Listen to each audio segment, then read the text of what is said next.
leer, pero usted también lo puede ahí. Los que les gusta tomar nota, tome nota, por favor. Todos los días vamos a aprender algo de Dios y es interesante. Hechos, capítulo 17, versículo 23 dice, creo que debe salir en las pantallas también, dice: mientras caminaba por la ciudad, está hablando Pablo, mientras caminaba por la ciudad, vi que ustedes adoran a muchos dioses con minúscula, y hasta encontré un altar dedicado en mayúscula, dice, al Dios no conocido. Pues ese Dios que ustedes honran sin conocerlo es el Dios del que yo les hablo. Quiero que cierre sus ojos ahí, por favor, y vamos a presentar la palabra de Dios en esta hermosa noche. Señor, yo te doy muchas gracias por darnos la gran oportunidad de estar en tu casa. Somos un ministerio de jóvenes que cada día queremos tener una cultura de consagración. Amarte, Dios, es nuestro mayor deleite, es lo que más deseamos. Que en medio de que sea difícil vivir una juventud tratando de agradarte, Señor, aquí están ellos deseosos, hambrientos de tu palabra, que es lo más importante, Señor. En esta noche, quítame a mí y pon tu presencia en este lugar. Que no sean mis palabras, sino sea tu palabra edificándonos para todos los desafíos que vienen en camino. En el nombre de Jesús, amén. Este versículo empieza contando Pablo una inmensa verdad, donde él dice que mientras caminaba por una ciudad, así como nuestra bella Bucaramanga, él encuentra que hay muchas personas que creen en Dios, cualquier tipo de Dios. Pero dice que curiosamente él se encuentra un altar que dice al Dios no conocido, dice en la Biblia en mayúscula, al Dios no conocido. Y ahí viene algo interesante, porque cuando él expresa eso en la palabra, él dice, bueno, ese Dios que ustedes no conocen es el Dios que yo les voy a predicar. Permítame ilustrarle algo que usted conoce muy bien, que es una frase que dice que la religión es el intento del hombre por acercarse a Dios. El cristianismo es el intento de Dios por acercarse a nosotros los hombres. Y empieza un juego entre la fe y las cosas negativas, empieza un juego entre la fe y lo que no es la fe. Por ejemplo, el ateísmo está dedicado solo a atacar y anular las creencias de los demás. De hecho, alguien dijo lo siguiente: el ateísmo, escuche esto para cuando usted tenga que ponerse a pelear con un ateo, dígale, el ateísmo es lepra mental, así de sencillo. ¿Por qué es lepra mental? Porque estamos enfocados en el conocimiento simplemente y estamos anulando un criterio de fe que la Biblia dice, sin fe es imposible agradar a Dios. Entonces viene algo interesante aquí. Religiones hay muchas. El ser humano constantemente desea algo y es intentar aferrar su fe o su creencia en un Dios superior. Si usted me permite en estos instantes, yo quiero ilustrarle algo. Y es que en todo el mundo, en Latinoamérica, en Europa, en todos los continentes, todos los seres humanos de carne y hueso siempre desean tener seguridad, desean tener paz, y para eso buscan un Dios superior quien les provea seguridad, paz o les provea descanso. Algún día escuché o vi más bien en un artículo, mientras ahí en las pantallas va a salir, una curiosa caricatura que usted y yo conocemos llamada Bob Esponja. Resulta que en diferentes lugares en Estados Unidos, Bob Esponja se convirtió en un ícono para una religión. Se lo voy a leer qué es lo que dice acerca de este tipo. Dice, sus servicios, o sea, sus reuniones funcionan en Nueva York, Texas y California, y su religión se basa en los pequeños detalles. Entonces la gente va y se congrega a diferentes templos en Nueva York, California, y van con un fin, valorar la vida.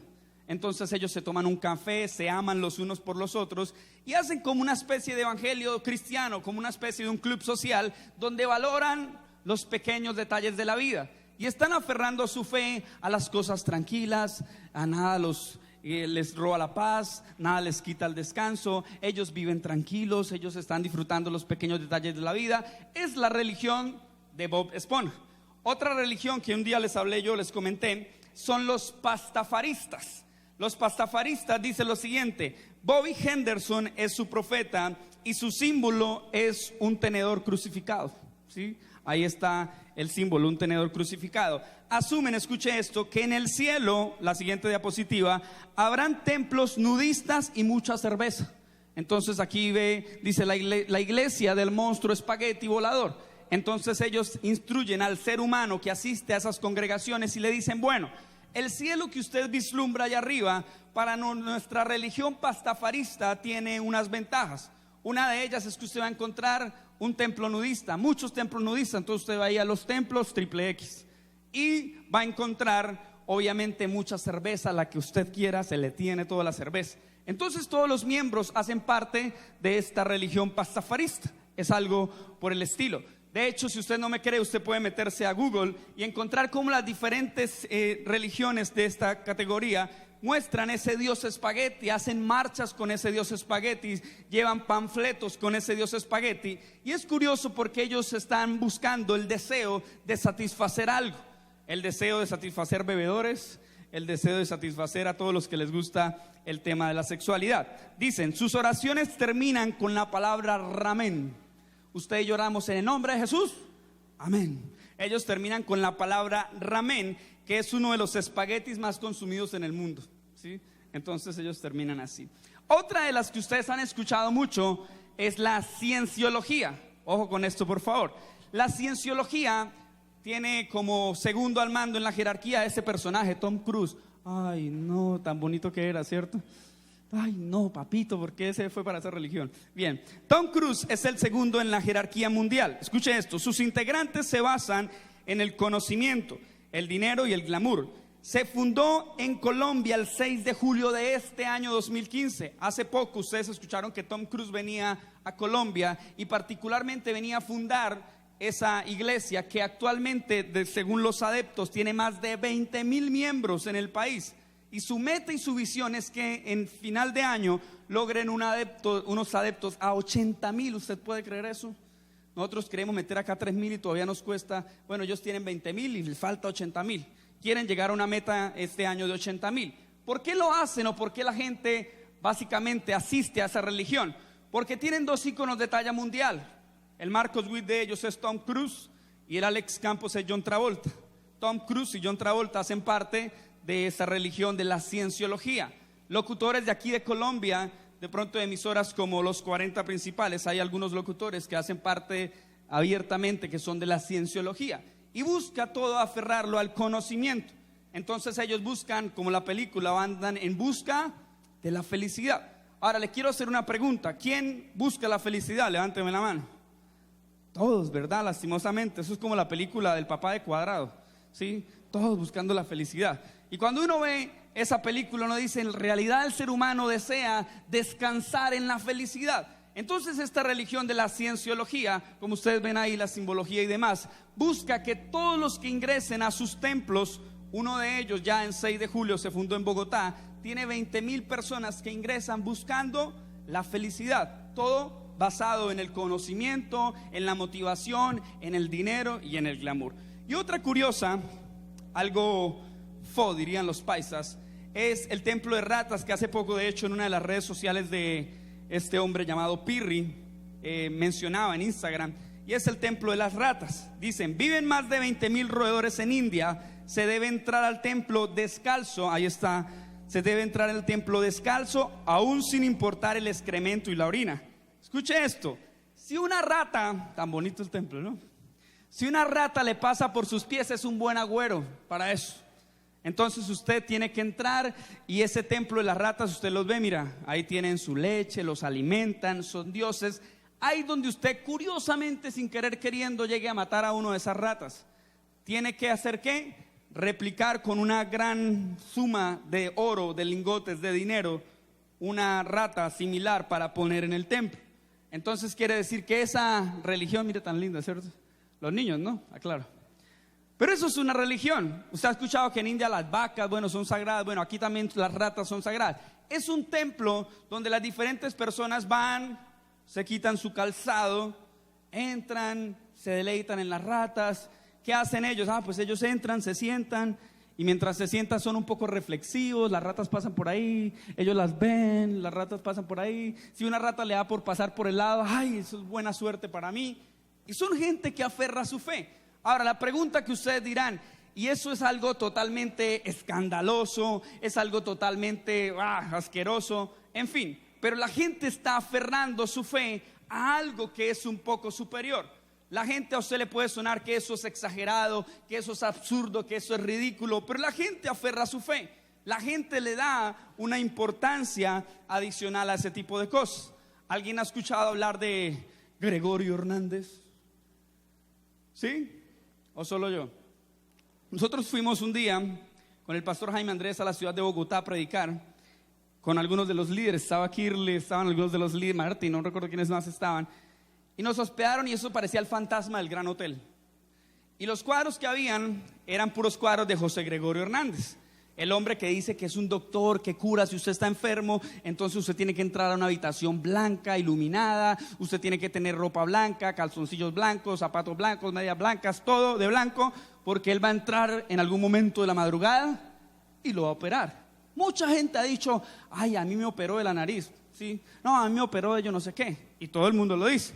Nosotros entramos aferrando nuestra fe a Dios y entramos, y casualmente el hotel que nos tocó hospedarnos era ese hotel. Todos en ese hotel padecimos pesadillas, las que usted no se pueda imaginar. Las niñas se levantaron: ay, a mí me jalaron las patas. Como eran santanderianas, hablaban así, ¿no? Entonces, ay, a mí me jalaron las patas. Y todo el mundo: ¿en serio? Y el pastor Jaime Andrés: no, hay que orar, hay que orar. Entonces él empezaba a reprender: Padre, en el nombre de Jesús. Mire, una líder que no voy a mencionar su nombre, mientras el pastor decía: todo lo que no es tuyo cae, se rodó por las escaleras, ¿sí? Cuando estaba tirada en el piso así con las escaleras, pasó una de las líderes: ay, se cayó. Pregunta de todo el mundo: ¿no se cayó? Sí, me caí. Ay, raspe tomate y eches en la rodilla para que no le salga un morado. Hasta eso tenemos creencias. Y mientras estaban ahí, hablábamos con el pastor Jaime Andrés, y se acerca un tipo, uno de los líderes de la iglesia, se acerca con un cuadro.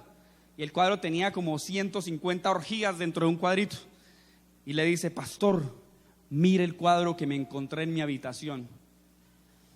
Y el pastor dijo: no, pongámosle fulano, ¿sí? Ay, fulano, ¿y usted se escandaliza por ese cuadro? No, pastor, ¿usted se imagina yo dormir con este cuadro en la habitación?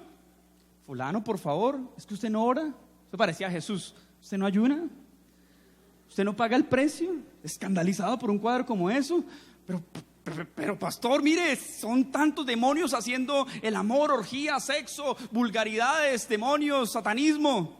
Ay, no, y empezó el regaño ahí una y otra vez. El uno refutaba, el otro. Entonces llegó y dijo: ay, no, pastor, yo me voy. Y deja el cuadrito ahí en la puerta. Y el pastor Jaime Andrés: usted nunca más va a creer más en esas cosas, pero se me va y saca el cuadrito, por favor, acá no me lo deje metido, ¿sí? Y se va y deja el cuadro ahí. El caso es que pasaron muchas cosas chistosas, otras no tan chistosas. Recuerdo que el frío, usted sabe que cuando usted le da un calambre en el frío, ¿usted qué hace? Si es en el pie, pone donde hay frío, ¿no? O la mano, ¿verdad? Ahí me dio un calambre en la pantorrilla. ¿Y usted qué hace si el calambre en la pantorrilla? Entonces uno buscar como la pared así. Y yo estaba durmiendo y yo tuve las dos sensaciones. La primera sensación de que mi pie se estaba triturando ahí con ese calambre. Y yo, dormido, profundamente dormido, empecé a quejarme: ay, ay, ay. Y ese momento donde usted se conecta el sueño con la realidad. Y yo escuchaba una voz que decía: tranquilo, tranquilo, descansa. Unidos podemos, tranquilo, descansa. Unidos podemos. Y yo dije: uy, qué oso, esa voz yo la conozco en algún lado. Y yo abro los ojos y está el pastor en mi cama así: tranquilo, pa, descansa, duérmete. Padre, en el nombre de Jesús, guarda los sueños de Luchito. Pero pasó la noche y los líderes que están, no me dejan mentir, los que fueron a ese paseo, bueno, a ese paseo no, a esa predicación, nos levantamos y dijimos: no, nos largamos de este hotel porque no va a pasar nada más. Pero alguien dijo: ¿por qué ese esperpento llamado José Gregorio Hernández nos dañó la noche a todos? Porque lastimosamente habían muchos que aferraron su fe y nosotros de una u otra manera como que le cogimos misticismo a ese, ignorando lo que la palabra dice de que nosotros somos ¿qué? Más que vencedores. Entonces el problema empieza aquí, cuando Pablo dice: si ustedes he visto que tienen muchos dioses, conocen muchos dioses, mas ustedes he visto que tienen al Dios no conocido. El problema de nosotros está en que decimos creer en Dios, pero Dios es desconocido para nosotros. El problema es que nosotros decimos asistir a una iglesia, amar a Dios, buscar a Dios, pero Dios es totalmente desconocido para nosotros. Si Dios tuviera el poder, si Dios tuviera la relevancia en nuestras vidas, automáticamente cosas como esas no nos tendrían que estorbar. Cosas como esas no nos tendrían que debilitar nuestra fe. Entonces viene algo puntual que nos preocupa. Si lo que dijo Pablo al día de hoy, unos siglos más adelante, es cierto, es que Dios es desconocido para nosotros. A mí me asusta, muchachos, cuando uno dice, bueno, ¿y será que yo puedo leer esta palabra y decir, será que yo tengo al Dios no conocido? Porque Dios no se ha manifestado en mí. Es una pregunta que nos debería preocupar. ¿Es Dios desconocido para nosotros? ¿Tenemos a un Dios no conocido en nuestras vidas? Ese es un factor que nos preocupa, uno de ellos. El segundo factor que nos preocuparía es que Dios no nos conozca a nosotros. Ustedes han escuchado que Dios es omnisciente. ¿Qué significa omnisciente? Que todo lo sabe. Es omnipresente, que en todo lugar está. Y es omnipotente, que todo lo puede. Entonces, si dice que Dios es omnisciente, ¿por qué muchos creeríamos que si nosotros no conocemos a Dios, en algún momento en la Biblia puede decir que Dios no nos conoce a nosotros? Si Él es omnisciente. Vayamos a lo que dice la Biblia en el libro de Mateo, capítulo 7, 21. En la Reina Valera inicia diciendo, nunca los conocí. Ojo a esto, nunca los conocí. Y dice, no todo el que me dice Señor, Señor, entrará en el reino de los cielos, sino el que hace la voluntad de mi Padre que está en los cielos. Escuche esto, no todo el que me llame Señor, Señor, entrará en el reino de los cielos, sino aquel que haga mi voluntad. Cualquiera es fácil decir Señor. Yo recuerdo que usted puede escuchar perfectamente a Calle 13 pararse en uno de sus conciertos, o a los antiguos raperos de la época, y todos ellos hablan de sexualidad, drogadicción, hablan de adulterio, fornicación, hablan de orgías, y al final dicen, Dios los bendiga, Bucaramanga, y se van. ¿Cuál Dios los bendiga? ¿Es el mismo Dios que tenemos o es otro Dios no conocido?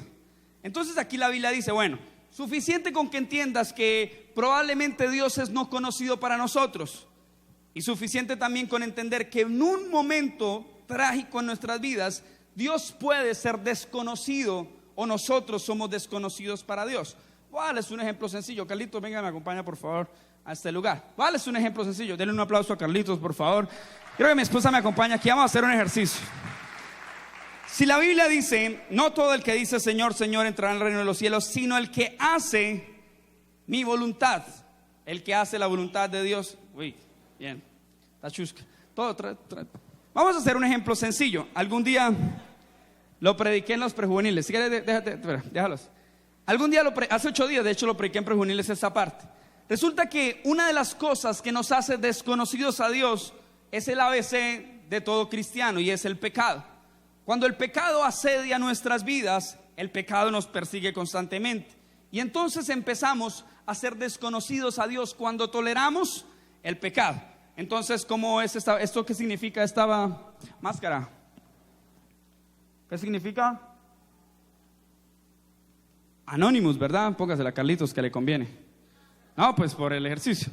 ¿Listo? Entonces, si nosotros nos damos cuenta, el mundo espiritual opera de algunas maneras particulares. No, eso es lo último.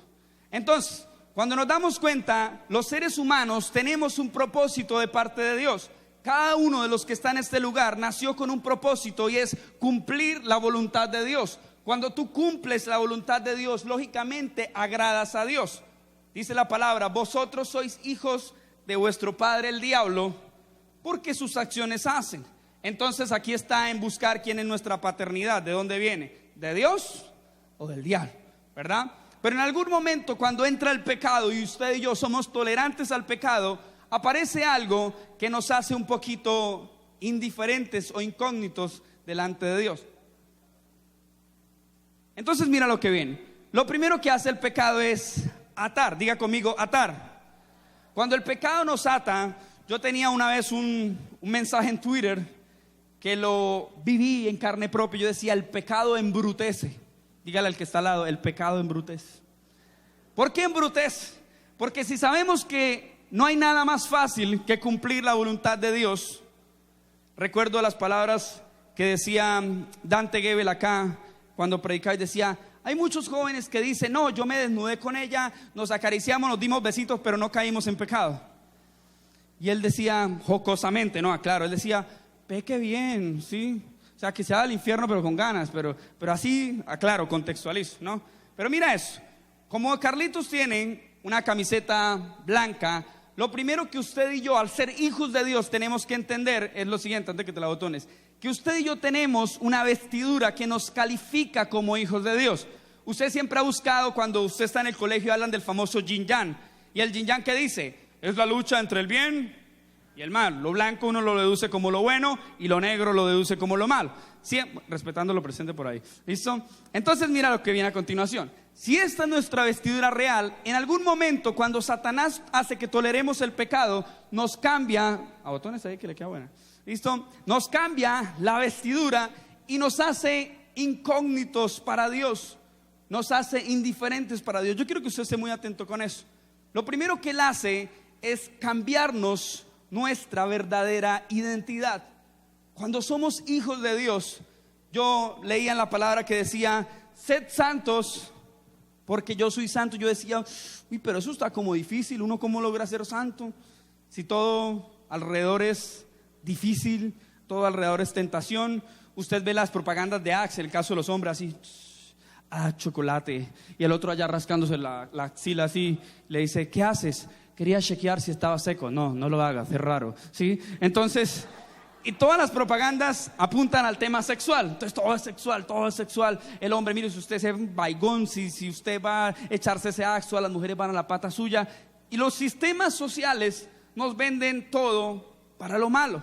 Veamos con mi esposa, antes de venir para acá, un comercial de una marca llamada Ésica, que decía, cuando la mujer está así limpia, sin maquillaje, entonces pobrecita, toda acomplejada, pero si usted se maquilla así, ¿cómo te ves ahora? No, más sexual, más sexy, sí, uy, entonces, bueno, en fin. Entonces uno empieza a ver que nos cambian la identidad. Lo que hace el enemigo es automáticamente cambiar nuestra naturaleza de bienestar, nuestra naturaleza benigna, nuestra naturaleza de bien, y nos entrega una naturaleza pecaminosa. Un día conversé con Lucas Leis, que ustedes lo conocen, el pastor de jóvenes y de adolescentes, y él dijo, el pecado opera como un tigre. Y me causó mucha curiosidad porque yo le dije, lo que pasa es que a nosotros en las consejerías juveniles siempre nos dicen, es que pequé una vez, pequé otra vez, pequé otra vez.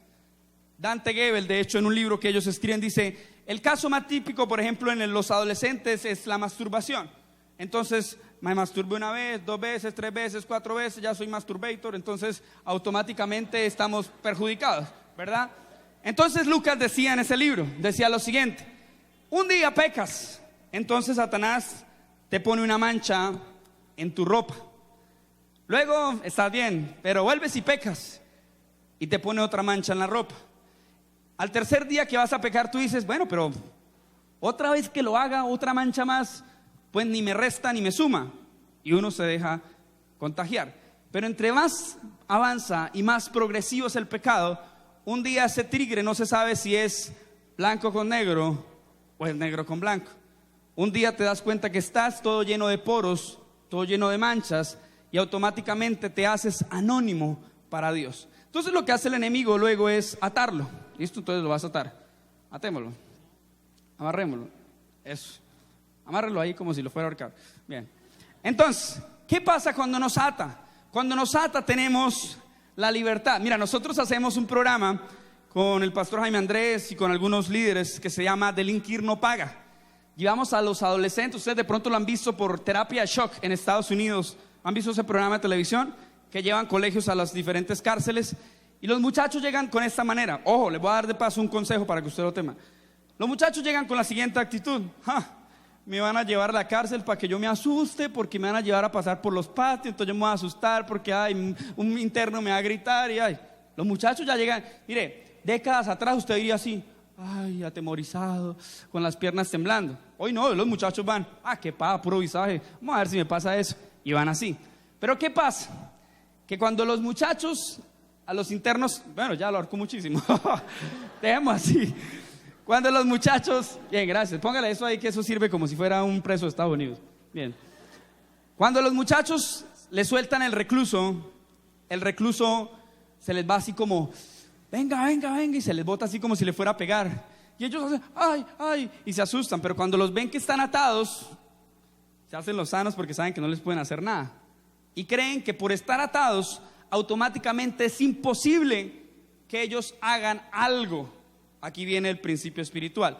Cuando Satanás nos ata a nosotros, nos anula nuestra identidad como hijos de Dios y no podemos hacer nada. Porque cada vez que tú quieres hacer algo para Dios, automáticamente estas ataduras representan un argumento de Satanás para señalarnos. ¿Cuántos de ustedes quieren arrodillarse a orar en la mañana y hay un argumento de Satanás, una atadura que te dice, recuerde que usted hizo esto, recuerde que usted falló en esto, recuerde que usted miró a esta niña como no debía mirarla? No sé, voy a aconsejar algo aquí, se me viene a la cabeza. Ustedes vieron que por ahí dice, ay, disculpen, si ustedes ven un virus de pornografía que salió en mi perfil, yo no comparto eso. Eso fue que accidentalmente un hacker está metiendo un virus. Dicen por ahí, para que el virus usted aparezca como que lo compartió, usted por curioso le dio play para mirar qué era lo que pasaba. Y como usted tiene que, todavía el diablo es tan decente que le pone como última palabra, ¿sí? Estilo, ¿quién quiere ser millonario? Entonces usted le da play y le bota un compartir, última palabra. Ay, yo quiero mirar, compartir. Brrr, se le bota a todo el mundo el virus. Y lo peor es que el virus, ¿cómo llega? Fulana de tal dijo que estaba contigo. Y ahí aparece el virus pornográfico. Y todo el mundo manda, por si acaso, ¿no? Por si las moscas. Si a ustedes les llegan, ¿saben el comentario que se han visto por ahí? Si a ustedes les llegan es que un hacker, intruso, diablo mentiroso, mandó un video pornográfico y aparece como si yo lo hubiese compartido. Para que eso suceda, es que tuviste que por curiosidad darle play. Entonces, cuando vienes, te das cuenta que no solo eres incógnito para Dios, que no solo eres anónimo para Dios, sino que estás atado, no puedes hacer absolutamente nada. Y como estás atado, tu verdadera identidad de hijo de Dios no funciona. Entonces el diablo se divierte y empieza a ponerle la peluca que le luce, el peinado también. ¿Listo? ¿Qué pasa automáticamente? Que lo primero que el diablo hizo fue cambiarte tu identidad. Te cambió tu identidad. Lo segundo que hizo fue hacerte con ese pecado, con esa progresión de pecados, hacerte ajeno a Dios. Dios no te conoce. Por eso la palabra dice, nunca los conocí. Porque quien hace la voluntad de Dios o quien no la hace, automáticamente se hace un desconocido para Dios. Lo tercero que hace es atarlo y automáticamente ahí empieza un proceso de Satanás de mofarse de nosotros. Yo no sé si a usted ha escuchado o le ha pasado, y con el respeto de Carlitos que está aquí conmigo, pero yo me he sentido muchas veces así. Yo me he sentido cuando el diablo me puso una peluca y se burló muchas veces de mí. Se burló muchas veces de mí porque yo decía amar a Dios, mas tenía pecados ocultos dentro de mí. Porque muchas veces Satanás se mofó de mí y me decía, ¿y eso que quiere predicar cuando sabe que tiene asuntos por saldar? ¿Y eso que quiere servirle a Dios y quiere ser un revolucionario, pero está luchando con áreas cojas en su vida? Y muchas veces me sentí payaseado por Dios. Y Satanás empieza a poner marcas, ¿listo? Entonces vamos a ponerle una serie de marcas. Está, por ejemplo, la marca de las drogas. Ay, pero es que todo el mundo habla de drogas. Bueno, pero esa es una marca que le ponemos. Entonces Satanás le puso la marca de las drogas. Cuando nosotros estuve con mi esposa en Medellín, de hecho los que estuvieron antiguamente en la campaña conocieron que nosotros hablamos de unas drogas auditivas. Y mira cómo es el mundo de curioso. Yo estaba dando la reflexión sobre drogas auditivas en un congreso en Medellín. El pastor estaba hablando, Jaime Andrés, sobre política. Y habían varios, era un congreso latinoamericano y había una delegación de México. Y se me acerca un pastor de jóvenes de México y me dice, órale, yo escuché que tú hablaste sobre las drogas auditivas. ¿Tú sabes cómo se originaron las drogas auditivas? Yo le dije, no tengo ni la menor idea. Lo que pasa es que escuché las drogas auditivas. Y él me dice lo siguiente, órale, ¿y en tu país, aquí en Colombia, algún día han visto este programa La Rosa de Guadalupe? Y yo, ¿cómo olvidarlo? Es el reposadero de todo colombiano, ¿sí? Almorzar y quedarse dormido con La Rosa de Guadalupe. Entonces él me dijo, resulta que un amigo cercano a la universidad un día empezó a consumir marihuana, creepy y todas las drogas que conocemos aquí en Colombia, porque nosotros las llevamos allá, ¿sí? Bueno, no mentiras. Entonces empezó a consumir eso y resulta que un día estaba en su habitación y su amiguito ahora era todo raro, todo extraño, entonces la pasaba con su música y ahora con sus audífonos para todas partes. Y un día la mamá tocó y el niño nunca se despertó. el niño murió de una sobredosis de droga auditiva. Alguien dice, y yo le pregunté, ¿y cómo se va a morir alguien por solo escuchar música? Y él me dice, porque es que eso tiene un sensor para su sistema neurolingüístico que hace que automáticamente te drogues, y en algún momento empieza el protocolo que un día incluso pasamos el video, que uno se tiene que vendar los ojos, no tome nota, ¿no? Se tiene que vendar los ojos, se tiene que comprar unos audífonos, no es moda. Usted décadas atrás se compraba unos audífonos de esos grandes y a usted le decían, y qué man tan visajoso, mire esos audífonos tan exagerados. Hoy es moda, ¿no? Usted ve a los jugadores de la selección Colombia, no porque estén haciendo eso, ¿no? Sino que los jugadores así con sus audífonos. Y ahora ya los pequeñitos ya pasaron, ahora son los grandes. Porque las drogas auditivas necesariamente hacían que el sonido exterior se aislara. ¿Por qué les cuento esto ya para hacer la historia larga corta? Porque cuando él se muere, ellos empiezan a investigar y se dan cuenta que se morían por eso. Porque obviamente era una sobredosis. Yo fui un día a un gimnasio y uno de mis discípulos me dijo, pa, mira, eso que está sonando es una droga auditiva. Yo dije, de razón yo andaba en el gimnasio. Y él yo le dije, no, pero fuera todo chiste, ¿por qué no me hace nada? ¿Por qué no me hace ningún efecto? Porque tú tienes que cumplir el protocolo para drogarte. Vendarte los ojos, estar quieto, aislar el sonido exterior, manipularte, tocarte, y entonces empiezas a entrar en un estado de éxtasis. El éxtasis son aquellos pecados que Satanás te dice, bueno, con las drogas vas a entrar en un estado de éxtasis, de adrenalina. Con los pecados sexuales, llámense fornicación, masturbación, pornografía, adulterio y lujuria, vas a sentir sensación de éxtasis. Porque cuando tú te estés masturbando, cuando tú estés delinquiendo en algo de tu área sexual, tú te vas a sentir feliz, vas a sentir éxtasis aún, pero estás en ese momento errando a la voluntad de Dios. Satanás entonces se pone a ser tibio espiritual. ¿Qué es ser tibio espiritual? Es que tú asistes a una iglesia, de pronto hoy te sientes medio lleno, entonces sales como uno de los cristianos en la farándula nacional, que estos días lo criticaron porque salió diciendo, bueno, entonces vayan, rumbeen sanamente, ¿no? O sea, todo controlado, ¿no? Entonces, cervecita controlada, y es cristiano. Entonces uno dice, ¿realmente conoce a Dios? ¿O realmente es un desconocido para Dios? Y Satanás se sigue mofando, Satanás se sigue burlando. Entonces le pone otro que se llama por ahí pecados estrato bajo. ¿Sabe cuáles son los pecados estrato bajo? Una mentira, un celo, una envidia. Nadie creería que por eso alguien está desviándose de la voluntad de Dios. Pero cuando todo eso pasa, escúcheme bien para algo, automáticamente Dios no ve a los hijos de Él. Porque así como nosotros podemos ser confrontados, reitero, a un Dios no conocido, también Dios puede ser el que nos esté confrontando en si somos conocidos o desconocidos para Dios. Entonces mira lo que hacía la antigua ley. Digamos, este es un fragancia, esto es para los baños, me lo robé, me lo saqué del baño de Kirle, así, no sé por qué estaba ahí. ¿Listo? Entonces, ¿qué hace? Uno intenta dar esos pañitos de agua tibia. Esa es mi camisa, no pasa nada. Entonces uno empieza como, cierra los ojos, cierra la nariz, ¿sí? Y uno empieza a echar eso. ¿Por qué hace eso? Escúcheme. Porque como Él es un tesoro para Dios, Él es una persona importantísima para Dios, Él automáticamente dentro de su naturaleza intenta acercarse nuevamente a Dios. Dentro de su naturaleza Él sabe que Él no le pertenece a Satanás, y Él intenta hacer olor fragante a Dios de alguna manera. Entonces Él intenta orar, entonces Él intenta ir a la iglesia, entonces Él intenta buscar a Dios de alguna manera, Él intenta escuchar música cristiana, Él intenta de alguna manera aferrarse a su origen, que es su naturaleza con Dios. Pero quiere que le sea sincero, ese olor sigue siendo indiferente para Dios.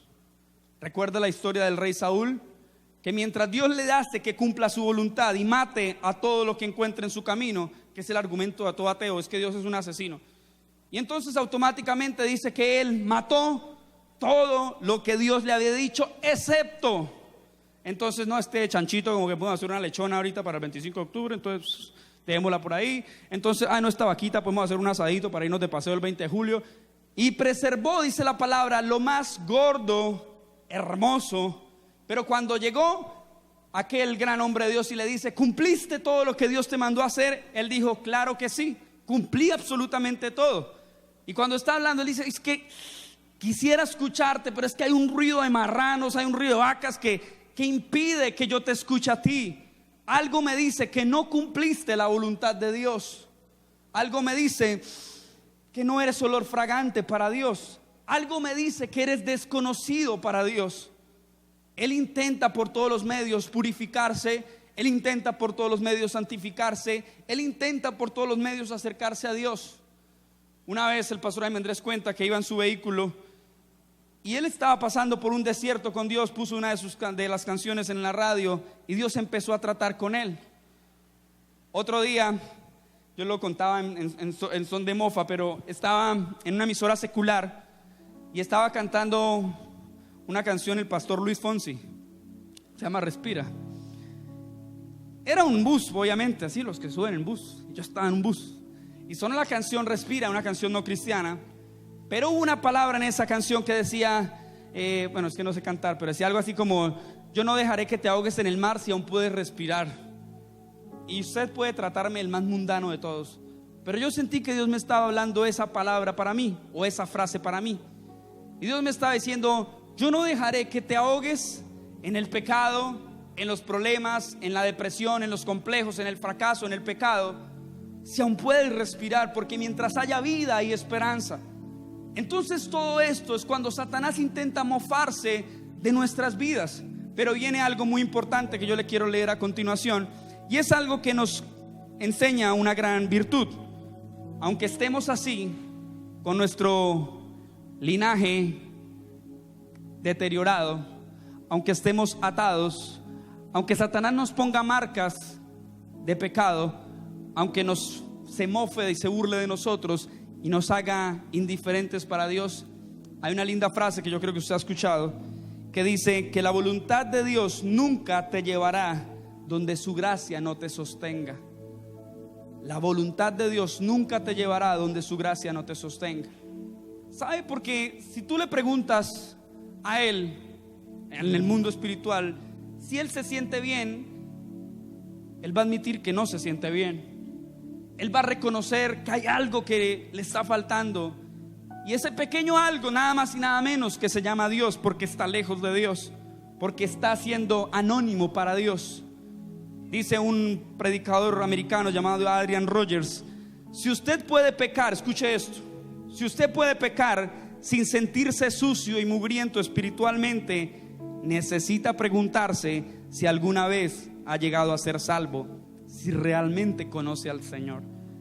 Si cuando tú pecas no te sientes sucio, estás muy mal y necesitas preguntarte eso. Dante Gebel decía: si tú pecas y no te sientes mal, siéntase mal, porque eso quiere decir que el Espíritu Santo está muy lejos de usted. Mas si usted peca y se siente mal, comillas, siéntase bien, porque eso quiere decir que Dios no ha desistido de los planes con usted, y Dios aún ha preservado su espíritu en usted. Por eso cuando David se sintió atado, por eso cuando David se sintió marcado por el adulterio, por el homicidio, por eso cuando David sintió que tenía promesas de Dios y Satanás se mofó de él, lo primero que le expresó fue: no apartes tu espíritu de mi vida. Pero entonces hay algo importante. Si ahí entendemos que lo primero que dice es que para que tú seas conocido por Dios y no anónimo para Dios, tú necesitas cumplir la voluntad de Dios. Pero la voluntad de Dios no te llevará donde su gracia no te sostenga. Es una verdad que necesitamos afirmar en esta noche. Y yo quiero concluir leyéndoles algo que está en Génesis, si me acompañan en las pantallas. Génesis capítulo 27, versículo 1, algo largo. Y dice: aconteció que cuando Isaac envejeció y sus ojos se oscurecieron, quedando sin vista, llamó a Esaú su hijo mayor y le dijo: hijo, pasemos, es largo, hijo mío. Y le respondió: heme aquí. Y él le dijo: he aquí, ya soy viejo, no sé el día de mi muerte. Toma pues ahora tus armas, tu aljaba y tu arco, sal al campo y tráeme caza, y hazme un guisado como a mí me gusta, y tráemelo y comeré, para que yo te bendiga antes de que mueras. Son las palabras de Isaac. Sigamos. Dice, y Rebeca estaba oyendo, la mamá, cuando hablaba con Isaac a su hijo Esaú. Y se fue Esaú al campo para buscar la caza que había de traer. Vamos más a ver. Dice, entonces Rebeca habló a Jacob su hijo diciendo, he aquí yo he oído que tu padre, lo que hablaba con Esaú tu hermano, diciendo, vamos, tráeme caza y hazme un guisado para que coma y te bendiga en presencia de Jehová antes de que yo muera. Ahora pues, hijo mío, obedece a mi voz en lo que te mando. Miren lo que viene a continuación después.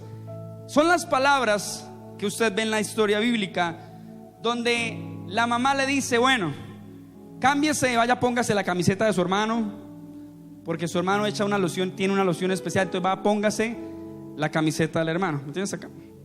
Entonces le dice, vaya, póngase la camiseta de su hermano. Voy a hablarlo en términos, nueva traducción, lenguaje actual, Luis Celis. Vaya, échese la loción de su hermano. Como usted es un lampiño y su hermano es velludo, entonces traiga algo de la casa que usted va a traer y le voy a forrar como si usted tuviera cabello, como si usted tuviera pelo. Y todo eso se lo pone a su hijo Jacob. Jacob significa ¿qué? Usurpador. Entonces Jacob lo está engañando a su hermano, le está robando la primogenitura. Y él le dice, listo, ya tiene la ropa, ya tiene el vello. Entonces cuando él va y hace su casa sin que el hermano Esaú se entere de todo, dice que él va a recibir la bendición de Dios. Y cuando él llega, Isaac ya ha entrado en años, sin poder casi ver, dice la Biblia, él no podía ver, no podía distinguir. Lo primero que hace es, venga, acérquese, déjeme tocarlo. Y empieza a tocarle y se da cuenta que es velludo. Dice, ah, sí, es usted, pero acérquese un poco más para besarlo. Y cuando se acerca para besarlo, no, tranquilo, tranquilo. Y cuando se acerca para besarlo, no es exactamente para besarlo, es para oler si es su hijo. Entonces ya sabe que es velludo, ya sabe que tiene unas características que son de su hijo Esaú.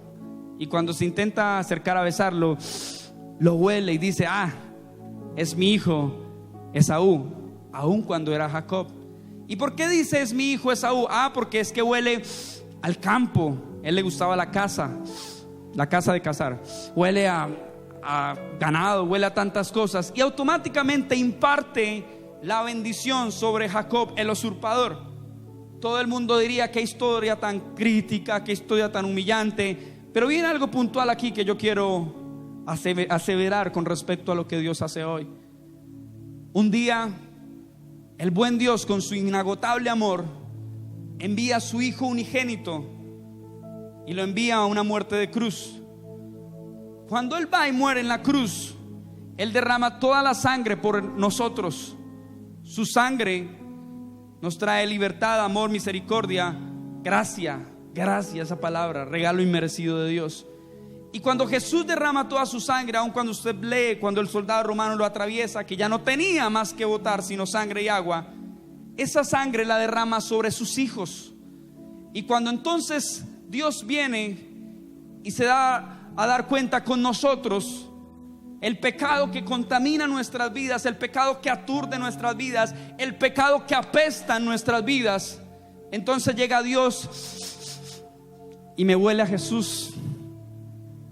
Y como me huele a Jesús, su gracia nos acompaña, su gracia no nos abandona. Yo no sé si usted entendió lo que Dios le quiere decir, pero cuando nosotros estamos viviendo momentos de tiniebla, de oscuridad, de argumentos, y el pecado apesta en nuestras vidas, la única manera, escúcheme, el arrepentimiento no es cuando tú lloras, es cuando tú cambias.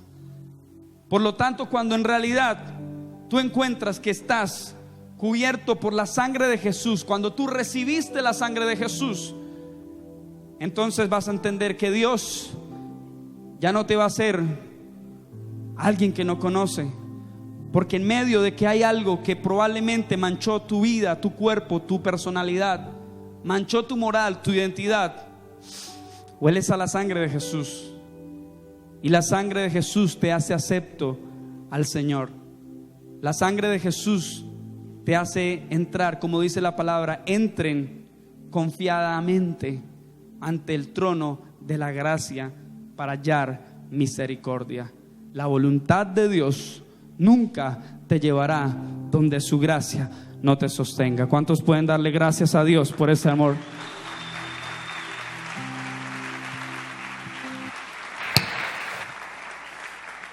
Finalizo.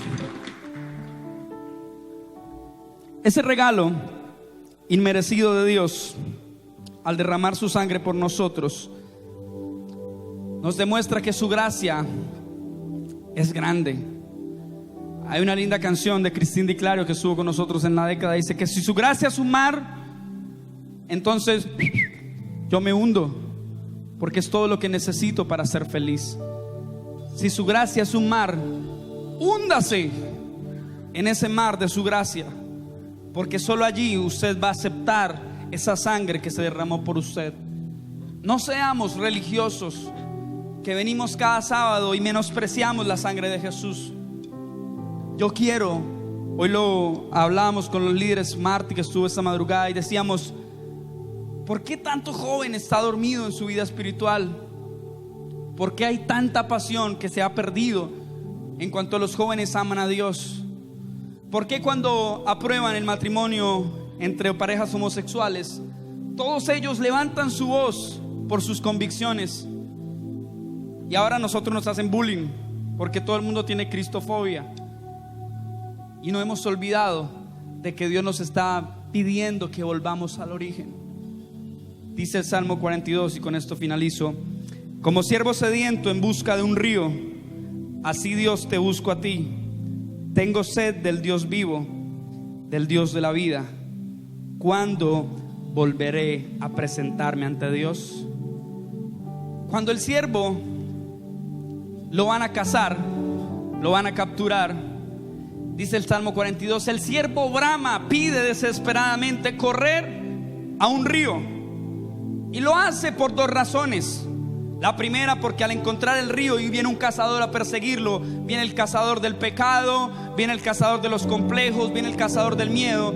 El siervo busca un río porque viene siendo perseguido. Y como viene siendo perseguido, él busca el río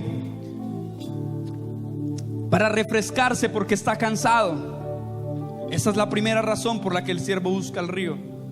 La segunda es porque se sumerge en el río. Y cuando se sumerge en el río, su sudor se espanta.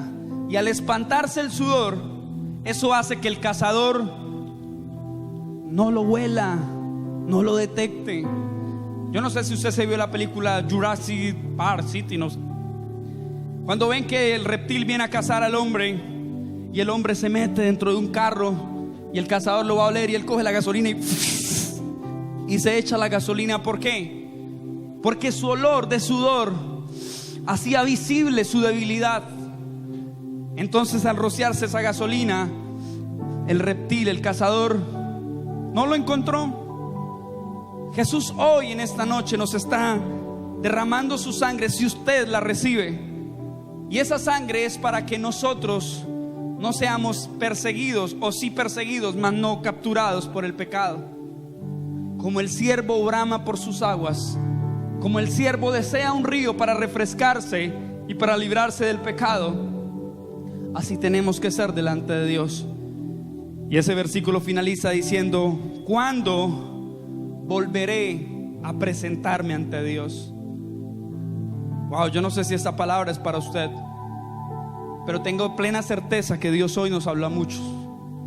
Tengo plena certeza que Dios está aquí tocando muchos corazones y enseñándonos la urgencia de que esta palabra se haga vida en nosotros. Quiero que cierre sus ojos, por favor. Y quiero que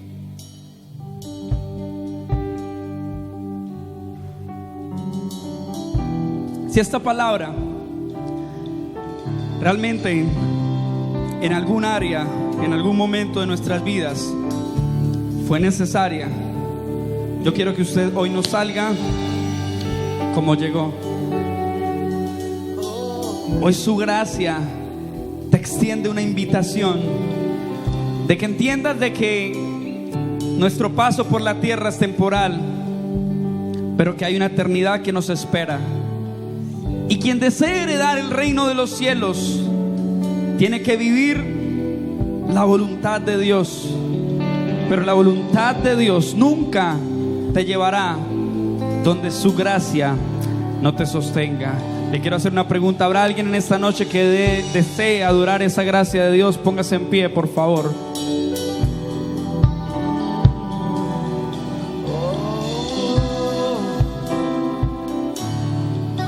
Levanta ahí sus manos.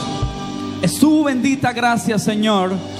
Tus ojos revelan que yo nada puedo esconder.